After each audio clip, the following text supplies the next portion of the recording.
Beep. Your bag gets pulled. An officer lifts a bottle and says, "You can't take that through." Your heart sinks. It's your medication. Before you panic, here's the truth. This usually happens not because it's medicine, but because of a preventable mistake. And in 2025, with tighter checkpoint procedures and new ID rules tripping people up, those mistakes are getting expensive.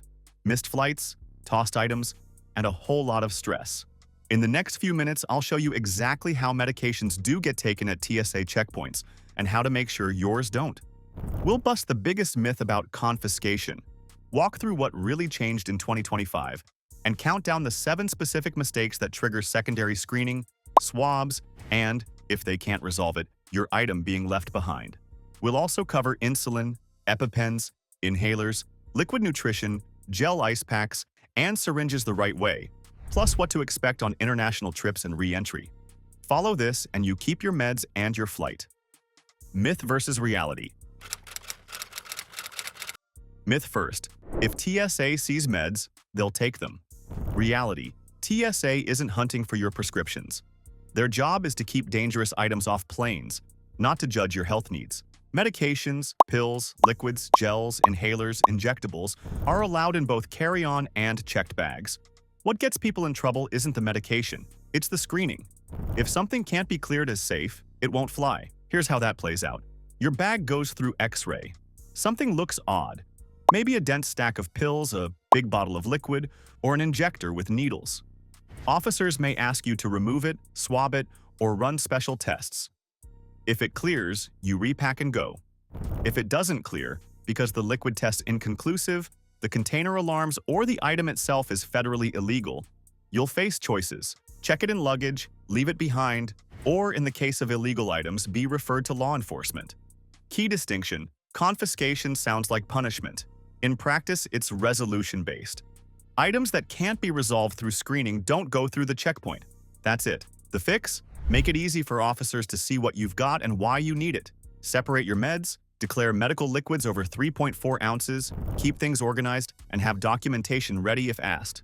Do this, and you dramatically lower the odds of your meds getting pulled. Here's the curveball. The big 2025 change isn't a new medication ban. It's real ID enforcement, effective May 7, 2025, plus wider rollout of CT scanners at many checkpoints. Real ID affects whether you get to the checkpoint, not whether your meds are allowed. If your license isn't Real ID compliant, bring a passport or accepted alternative, because missing that ID can snowball into rushed screening and mistakes with your meds bag. CT scanners are good news overall. They generate 3D images that spot anomalies faster, but they also flag cluttered bags. That's why people feel like TSA is stricter now. It's not stricter rules, it's sharper imaging. Clutter plus big bottles plus dense pill organizers equals more pull-asides. The fix is simple. Pack meds at the top of your carry-on, keep liquids/gel packs together, and be ready to present them separately when asked. 2025 didn't outlaw your medicine. It just made sloppy packing more obvious. Control the chaos, and your meds make the flight with you. 1. Not declaring medically necessary liquids over 3.4 ounces per 100 milliliters. If a bottle looks like a regular toiletry, officers will treat it like one, until you speak up. Medically necessary liquids are allowed in reasonable quantities exceeding 3.4 ounces, but they must be declared and removed for separate screening. Don't bury them under headphones and chargers. Pack them together in a clear pouch at the top of your bag, tell the officer you're carrying medical liquids, and be ready for swabbing or alternate screening. Keep labels visible and avoid pouring meds into unmarked travel bottles. That invites questions and delays. The faster you communicate, the quicker you and your meds clear. 2. Liquids or gels that alarm and can't be cleared. Some solutions, saline, contact lens fluid, liquid nutrition, cough syrups, occasionally trigger the explosive trace detectors. If the test reads inconclusive and a second test doesn't resolve it, the item won't go through. Your move: keep factory labels intact, separate liquids from electronics, and expect a quick test on the outside of the bottle. If possible, bring an extra, smaller container to keep in the cabin and check the larger one. And never tape or shrink wrap caps. It can look tampered with and complicate inspection. Present it cleanly, patiently, and let the officer do the test. 3. cannabis/THC vapes, oils, or edibles. This is the biggest trap. Airports are federal spaces, and marijuana remains illegal under federal law. Products over 0.3% THC or non-FDA-approved cannabis items can be flagged and referred to law enforcement. Even if a state allows medical or recreational use, that doesn't guarantee it's okay at the checkpoint or at your destination, especially internationally. CBD labeled hemp-derived under 0.3% THC is less risky, but still a gray area in some jurisdictions. If you rely on a cannabis-derived medicine, talk with your doctor about legal, non-THC alternatives for flying, or ship lawful products to your destination where permitted. Bottom line, when in doubt, don't bring THC through. It's the fastest path to losing a product and possibly your flight.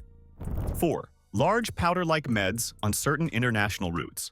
Powders, think protein mixes, electrolyte sachets, large antacid jars, over 12 ounces or 350 milliliters can trigger extra screening, particularly on some international flights and select airports. If officers can't resolve the powder with additional checks, it may not fly in the cabin. Keep powders in original packaging, bring only what you need, and split quantities into smaller containers. If you must carry a big tub, arrive early, keep it accessible, and be prepared for secondary. When possible, pack bulk powder in checked luggage and carry a smaller amount on board for immediate needs. 5. Traveling with syringes/needles but not declaring them. Syringes, pen needles, and lancets are allowed when accompanied by medication, insulin, GLP-1 pens, biologics. Problems arise when loose sharps show up on X-ray with no context. Pack sharps with the corresponding med and label visible. A doctor's note or prescription label helps speed things along, especially if you carry spares. Use a travel sharps container or a puncture-resistant case. Don't stash loose needles in a makeup bag. At the checkpoint, say, "I have injectable medication with needles." Present the kit and let them inspect without handling exposed sharps. 6. Mishandling cold packs for temperature-sensitive meds. Gel ice packs used to keep meds cold are fine, even if partially melted, when declared as medically necessary and screened separately. The headaches start when cold packs are hidden, mixed with snacks, or look like standard freezer bricks for drinks. Keep your medication, gel packs, and cooling case together and announce them. If you use a hard-sided cooler, empty anything non-medical from it before screening. Consider a travel pharmacy cooler with a visible med logo, and keep one small spare gel pack in checked luggage in case the primary doesn't clear quickly. 7. Huge unlabeled quantities and poor documentation. You don't need to carry every pill you own. Massive, unlabeled stashes raise scrutiny, slow you down, and can lead to items being left behind if officers can't quickly resolve what they are. Best practice: bring what you reasonably need for the trip plus a small buffer. Keep meds in original containers when you can, and tuck a photo of the prescription or a short doctor's note into your pouch. Pill organizers are allowed, but dense, overstuffed ones look suspicious on X-ray. Split them into 2 slim organizers and keep labels nearby. Neat, labeled, declared. That's the winning combo. Picture this. Your bin enters the X-ray. The image flags 2 things, an opaque bottle and a pen with a needle. That's normal. An officer asks you to step aside and separate the items. They'll visually inspect, then swab the exterior for trace detection. If it clears, you repack and go. If it alarms, they try again. New swab, different spot. Maybe open the bag so they can test without contaminating the mouth of the container. Still inconclusive? They call for alternate screening. More questions, a supervisor, or a different machine. At every step, your choices matter. Calmly say, "These are medically necessary liquids," or "This is my injectable medication with needles." Keep your hands off the business end of any sharps. Let the officer handle the kit. If the item still can't be resolved, they'll give you options. Check it in luggage, if time, leave it behind, or if it's illegal under federal or local law, expect a handoff to law enforcement. No drama, just procedure. Make your meds obvious, keep labels visible, and you'll usually be rolling to your gate in minutes. Flying within the US is straightforward. Medications are allowed in carry-on and checked bags. Liquids over 3.4 ounces are fine when medically necessary. Declare and separate them. Needles, syringes, and auto-injectors are allowed when traveling with the related medication. Keep everything together. Crossing borders is where people get burned. Each country has its own import rules for personal meds, especially controlled substances like ADHD meds, some painkillers, anxiety meds, and injectables. Before you go, check your destination's embassy or health ministry website. When entering the US, keep meds in original packaging, bring only what's reasonable for the trip, and carry a prescription or doctor's letter for anything sensitive. Declare if asked. Customs officers care about quantity, labeling, and legality, not whether you take medicine. Powders and liquids can get extra scrutiny on some routes. If you're carrying large tubs or bulk sachets, consider splitting them, packing the bulk in checked baggage, and keeping a smaller supply in your carry-on. And a crucial reminder, cannabis products that are legal in one country or US state can be illegal in another or federally in the US. Don't assume reciprocity. Do this pre-work and international meds travel becomes boring, which is exactly what you want at a border. Insulin and GLP-1 pens. Pack pens, vials, needles, and a meter together. Declare your gel ice packs and cooling case. Melted is okay. Bring backups, a spare pen/vial, extra needles, and low-glucose snacks. Separate those liquids. EpiPens and inhalers. Carry multiple. Keep them on top of your bag so you can present them fast. If asked, yes, medically necessary, and let them swab the exterior. Liquid nutrition and formula. Medically necessary liquids are allowed in reasonable quantities. Separate them, expect a quick test, and keep caps clean to avoid delays. A small travel bottle for the flight plus larger containers and checked luggage is a smooth combo. Syringes, lancets, CGM/insulin pumps.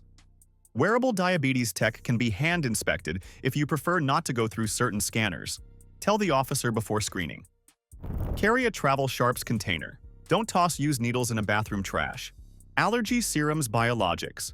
Bring original packaging and the prescribing info. If it must stay cold, declare gel packs and keep everything together. A short doctor's note helps if the name on the vial isn't obvious.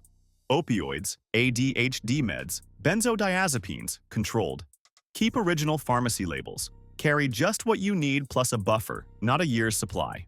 Internationally, check destination rules and bring a letter matching your passport name. Handle these right, and even the complicated meds breeze through.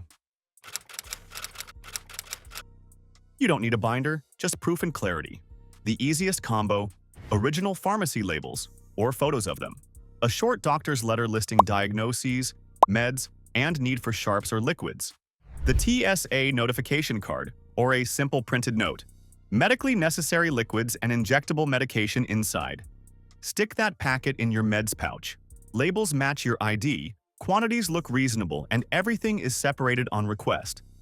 Officers can resolve your items quickly, you repack, and you're gone. Not mandatory, just smart.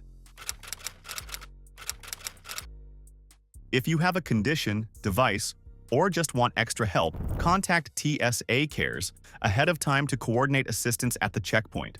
Print or save the TSA notification card to discreetly communicate needs like hand inspection of medical devices, extra time for organization, or alternative screening for liquids. Build redundancy. A small backup meds kit in a different carry-on pocket and one extra gel pack in checked luggage if you're using cold storage. The smoother you make the process, the faster everyone moves. Carry on only for critical meds. Checked bags get lost. Put all meds in a top accessible pouch. Separate and declare medical liquids, gel packs, and sharps with their meds. Keep labels visible. Avoid mystery bottles. Split dense pills into 2 slim organizers. Keep original labels or photos nearby. Electronics away from liquids. Clutter causes pull-asides. For powders, carry a small amount on board. Pack bulk in checked bag. No THC at the checkpoint. Arrive a bit earlier. Calm beats chaos. Follow this script and you'll glide through, even with complex kits. If you remember only 3 things: separate, declare, label. TSA isn't out to snag your legitimate meds. Unresolved screening is the real enemy. Pack smart, keep it tidy, and speak up. Want more clear travel breakdowns like this? plus packing lists and real-world demos, like this video, subscribe, and turn on notifications. It helps the channel and keeps you flying confident in 2025.